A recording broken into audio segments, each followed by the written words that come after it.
योगेन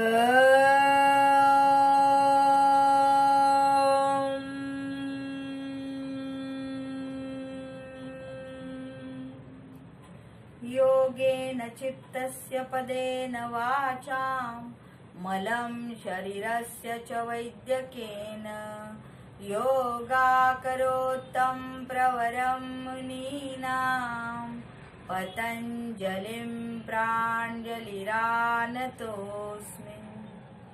गुरुर्ब्रह्मा गुरुर्विष्णुः गुरुर्देवो महेश्वरः गुरुः साक्षात् परब्रह्म तस्मै श्री गुरवे नमः। गुरवे नमः। गुरवे नमः। सावकाश डोळे उघडायचे। नमस्कार, घरचा वैद्य चॅनल मध्ये मी योग शिक्षिका सुजाता गानू टिकेकर आपणा सर्वांचं मनपूर्वक स्वागत करते। प्रथमतः मी आज तुम्हाला योग टिप सांगणार आहे। दोन्ही पाय समोर घ्यायचे। ज्यावेळी आपण खूप प्रवास करून आलेलो असतो किंवा खूप काम केलेलं असेल, आता सध्या सणासुदीचं खूप काम पडतं महिलांना, अशा वेळी की नाही त्यांनी हे दोन्ही पाय समोर घ्यायचे आणि हात जे आहेत हे हात असे मागे ठेवायचे,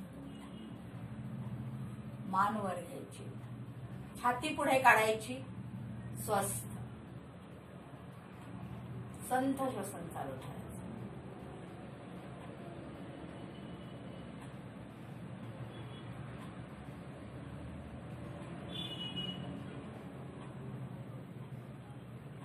यामध्ये एकदम रिलॅक्स वाटतं,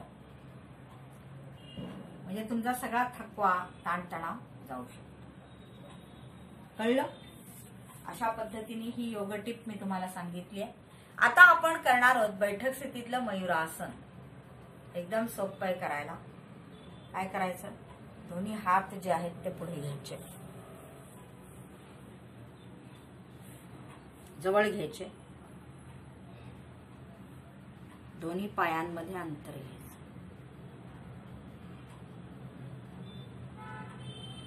हळूहळू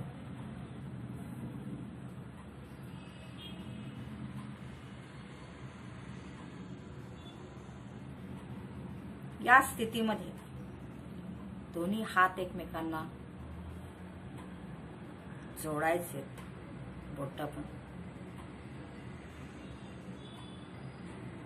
संथ श्वसन किंवा श्वास रोखला तरी चालेल।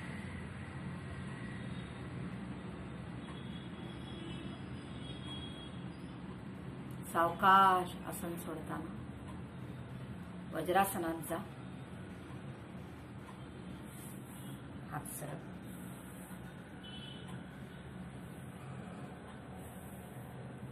या आसनाचे फायदे म्हणजे हातापायांचे स्नायू जे आहेत ते मजबूत व्हायला मदत होते।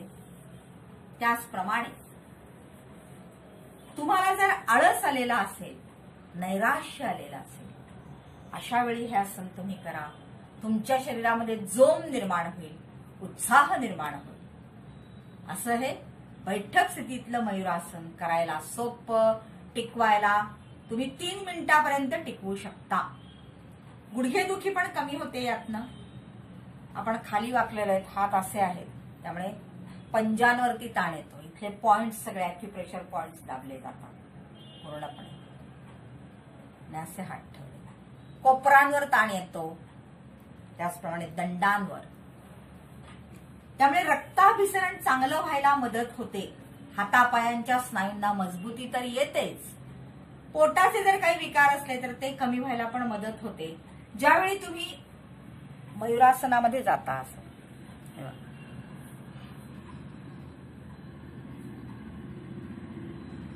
आता पोट एकदा वर घ्या,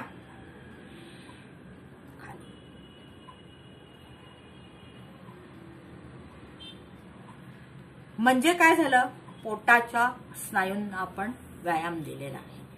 मग हे आपण रिकाम्या पोटीच करू शकतो, म्हणून सकाळचं हे बैठक स्थितीतलं मयुरासन तुम्ही करू शकता. हे आंत्रलहरी चांगल्या प्रकारे वाहू लागतात पोटातल्या, त्यामुळे अपचन, अजीर्ण यासारख्या रोगांवरती सुद्धा हे उपयुक्त आहे. पायांच्या तळव्यांना पण यामध्ये व्यायाम मिळतो. तळवे, बोट, पावलांना आराम मिळतो, गुडघ्यांना आराम मिळतो, मांड्या. अशा प्रकारे सर्वांग सुंदर असा हा मयुरासनाचा बैठक स्थितीतलं हे मयुरासन आहे. शयन स्थितीमध्ये तर करतातच, पण बैठक स्थितीमध्ये पण अशा प्रकारे करतात. मग आवडली काही माहिती? आवडली तर लाईक करा, शेअर करा, सबस्क्राईब करा. हो, लक्षात आलं का? घरच्या वैद्याबरोबर आरोग्यम नावाचा सुद्धा माझा हा अंक प्रसिद्ध झालेला आहे. यामध्ये उत्तम संततीसाठी योग साधना कशी करायची आणि प्रसूतीपूर्व आणि प्रसूतीनंतरची आसनं काय काय आहेत ते दिलेलं आहे. त्याचप्रमाणे फळांची माहिती सांगितलेली आहे. फळं ही आपल्या जीवनामध्ये कशी उपयुक्त आहेत. नैसर्गिक पद्धतीचा आहार, आणि मी फळांबद्दल तुम्हाला खूप माहिती सांगितली आहे. तुम्हाला माहितीच आहे आपल्या घरचा वैद्य चॅनलमध्ये भरपूर देशी विदेशी सर्व फळं आपण घेतलेली आहेत. पण हे दोन्ही अंक संग्रही ठेवण्यासारखे आहेत. आरोग्यम आणि घरचा वैद्य हे दोन्ही अंक घरपोच मिळवण्यासाठी मी फोन नंबर सांगते 9860072204. लक्षात आलं का मंडळी? याच्यामध्ये पण आरोग्यवर्धक माहिती आहे आणि याच्यामध्ये पण आयुर्वेदाच्या दृष्टीने दोन्हीमध्ये ही अशी आयुर्वेदीय अशी माहिती आहे आणि तुम्हाला समजेल अशा भाषेमध्ये आहे. तेव्हा वाचाल तर वाचाल. संग्रही ठेवण्यासारखे अंक आहेत, तेव्हा जरूर तुम्ही संग्रही ठेवा. यासाठी तुम्ही जरूर 9860072204 वर संपर्क साधा. हे दोन्ही अंक प्रसिद्ध झालेले आहेत आणि महाराष्ट्रातील वेगवेगळ्या बुक स्टॉल्स वरती कोल्हापूर, पुणे, मुंबई, सातारा, सोलापूर, यवतमाळ, सांगली अशा अनेक ठिकाणी हे मिळतात. तेव्हा तुम्ही जरूर, जरी नाही मिळाले तरी आमच्याशी संपर्क साधा 9860072204 वर. आरोग्यमची किंमत ही दिलेली आहे 140 रुपये आणि घरचा वैद्याची किंमत आहे 150 रुपये. घरपोच मिळवण्यासाठी तुम्ही जरूर जरूर आमच्याशी संपर्क साधा आणि जरूर माझे हे अंक वाचा. घरचा वैद्य पहा, आनंदी सुदृढ रहा, योगासन प्राणायाम करा, तेव्हाच आरोग्यम धनसंपदा. म्हणजे आरोग्य हे उत्तम राहण्यासाठी घरचा वैद्य आणि आरोग्यम दोन्ही वाचा. मंडळी, आज इथंच थांबते. नमस्कार.